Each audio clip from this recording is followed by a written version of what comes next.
Bakunzi bacu b'Isaro Life TV twongeye twagarutse. Bakunzi bacu rero nkuko duhora tubibagezaho, uyu munsi twabateguriye ku kintu bita ibirayi.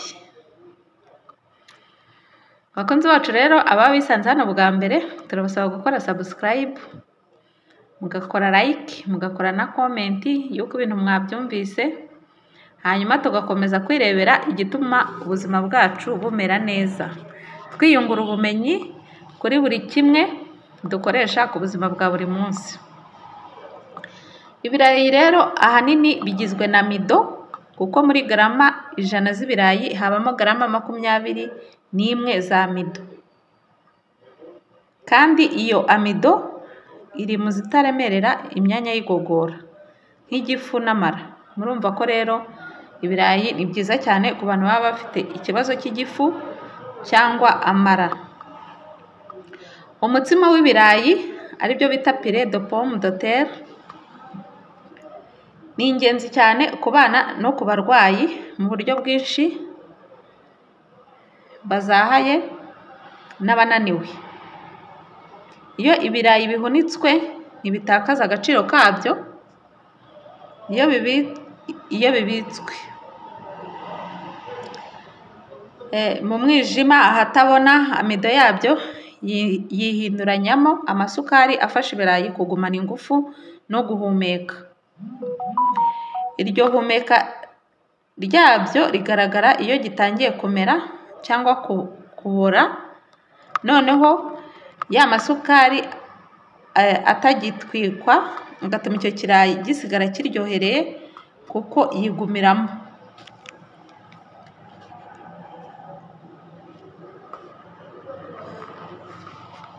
Uretse amido hari n'izindi ntungamubiri dusanga mu kirayi bita albumine, n'iziboneka mu nanasi, ibinure, hydrate de carbone, imyunyungugu, amazi ndetse n'amazi.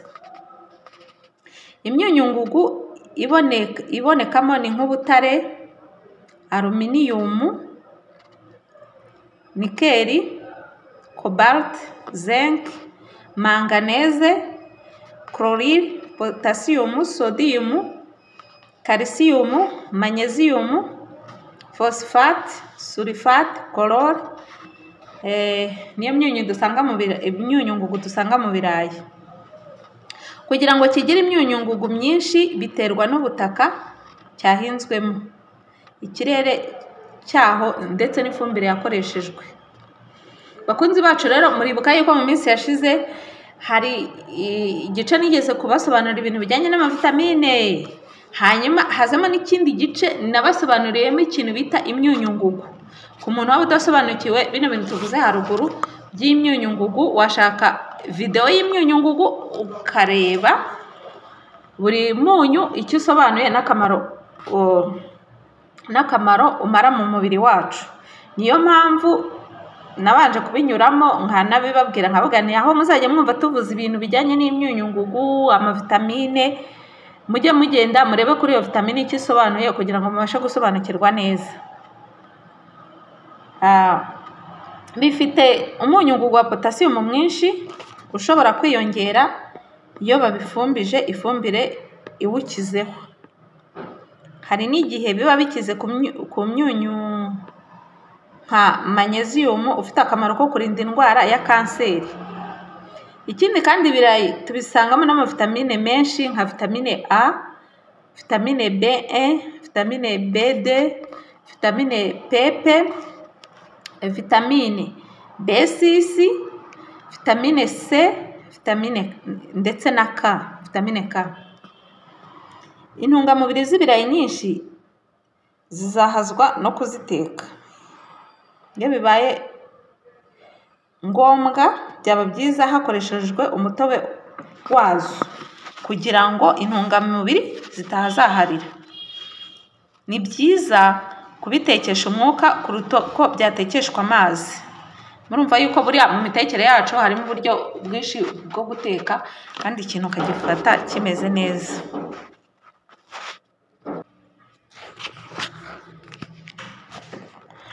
Uretse ko n'ibitetse ifiriti cyangwa sote bigumana nyinshi mu ntungamubiri zabyo.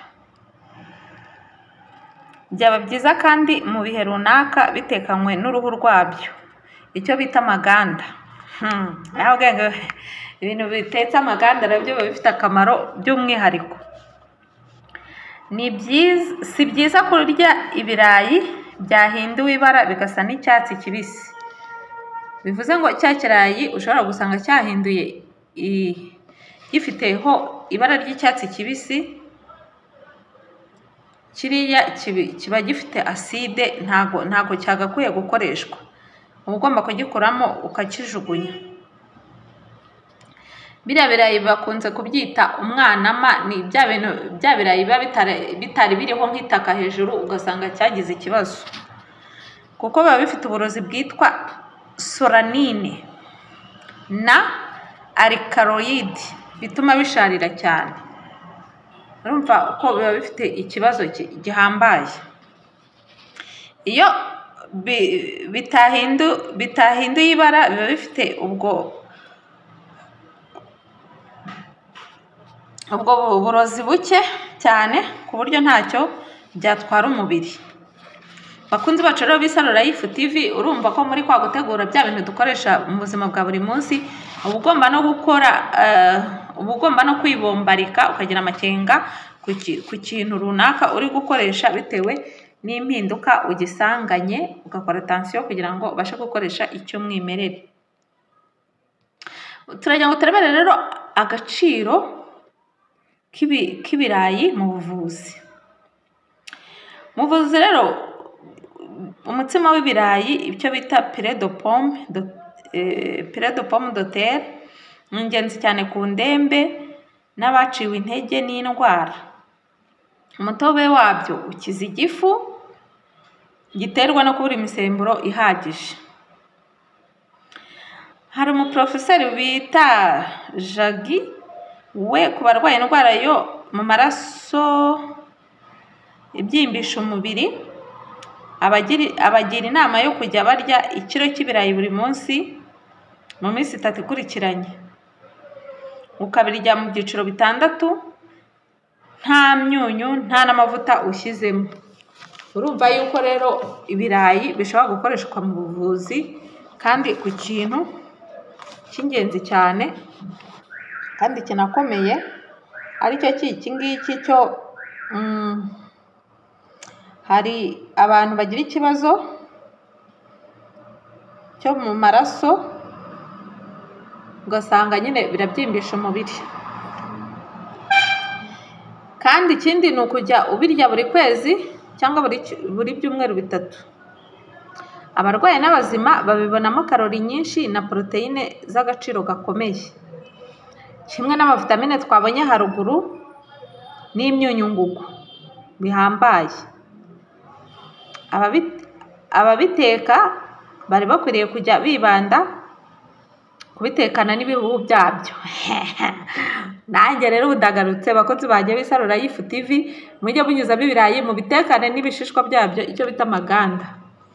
Ushobora no kubigereka ku bintu tuvuga, urugero wageretse nk'uko bagereka imyumbati cyangwa se amatike cyangwa se kuri ushobora guteka nk'imitonore ukaba wagerekaho ibirayi bironze neza bigashyana, nta kibazo, icyo gihe uburiye neza cyane. Ni ukuvuga ngo ibirayi bihaswe bibazuwe nk'uko babivuga bitakaza hafi 3/4 by'ibyangombwa byabyo, hagasigara amasukari gusa. Ikindi kandi ntibitera umubyibuho ukabije. Murumva ko rero buriya guhata ibirayi cyane unabibazuye, ni ukuvuga ngo za ntungamubiri turi kuvuga nyinshi 3/4 biba bivuyeho, ugasigarana amasukari gusa. Bakunze rero b'Isaro Life TV, nk'uko abahanga nyine bagiye babitugaragariza, murumva ko ari ingenzi kubyitondera kugira ngo tubashe gukuramo za ntungamubiri zabyo. Ikindi kintu rero nashakaga kubagezaho ikindi kintu bita ibijumba. ariko by'umwihariko tugiye kuvuga ku bijumba by'umuhondo. Ibijumba bisa n'umuhondo nibyo bikize cyane kuri amido. Ni ibigaragara ko ibijumba ari ingenzi mu buvuzi kubera ko bikungahaye muri vitamine A. Ni ukuvuga ngo rero ibijumba bifite uniti 7,700 kuri 40 gusa ziri mu birayi. Mu ndwara ziterwa no kubura vitamine A ni ngombwa kuzirwanya batibagirwa kuvanga ibijumba mu bindi biribwa. Iyo vitamine ibonekamo ku bwinshi pe. Vitamine A ku bijumba, ni ukuvuga ngo hari ku bijumba by'umuhondo ubucanye ku maso. Ndabibabwira mukajya ngo n'urwenya. Ibi bintu ntago ari amabara nkuru. Abahanga, abadogiteri, abashakashatsi baba barabirebye byose barangiza bakabishyira mu bubiko bw'ibitabo bakavuga bati ntuzave kantarange azaza asanga ibi bintu bihari bisobanutse. Ni ukuvuga ngo rero iyo ibijumba akamaro bifite kanini cyane, bifite akamaro ku ndwara z'imiheha ijya mu bihaha. Murumva yuko uramutse ukoresha ibijumba by'umuhondo icyo kibazo ntabwo ugomba guhura nacyo cy'imiheha ijya mu bihaha. Urumva ko ikora neza kubera ya vitamine A ibirimo ku bwinshi, ituma iyo miheha idahura n'ikibazo. Ikindi bituma no kutabona neza igihe hatari urumuri ruhagije, icyo bita hemeraropi, kandi bigatuma n'imisemburo y'igifu idahagije, ugasanga aho naho birahagoboka, ahandi ku gasabo k'indurwe. Bigakora n'ikintu no ku kintu gituma nyine umuntu adakura neza, kandi bikongera bikagirira umumaro amenyo n'imivurungano mbere y'imihango y'abagore. Bituma utagira uruhu rwumagaye, bituma umuntu atagira imisatsi icuramye, bigatuma n'umuntu atagira bya biheri byo mu maso bita acne. Bya biheri uba usanga umuntu arwaye mu maso wagira ngo ni ibituri. Bantu rero muvuze ko mufite ibiheri mu maso, mushaka ibijumba by'umuhondo, ubu ngubu niho ruzingiye. Ndabavumburiye rwose ku bijumba by'umuhondo ntabwo uzongera kugira ibiheri byo mu maso, cyangwa se niba unabifite kubera ya vitamine nyinshi cyane ibirimo izazikore no ku ruhu, hanyuma uruhu rwawe rwongere rumere neza. Bakunzi bacu rero b'Isaro Life TV, ni ibintu nabateguriye uyu munsi, mwumva bibanyuze bimeze neza, mwashyiraho like mukanasharinga n'abandi bakabimenya, mugashyiraho na comment uko mubyumvise, hanyuma tukazongera guhura ubutaha. Kandi turabakunda. Naha ducumbikiye iki kiganiro cy'uyu munsi, mwabyumvise ko ibintu by'ibirayi by'ibijumba biba bifite umwihariko wabyo mu buzima bwa buri munsi. Apana gukora imvange gusa, murumva ko haba harimo n'akandi kantu, atari kurya imvange mutazi ngo bimeze gute. Murakoze cyane rero, naho ubutaha, turabakunda.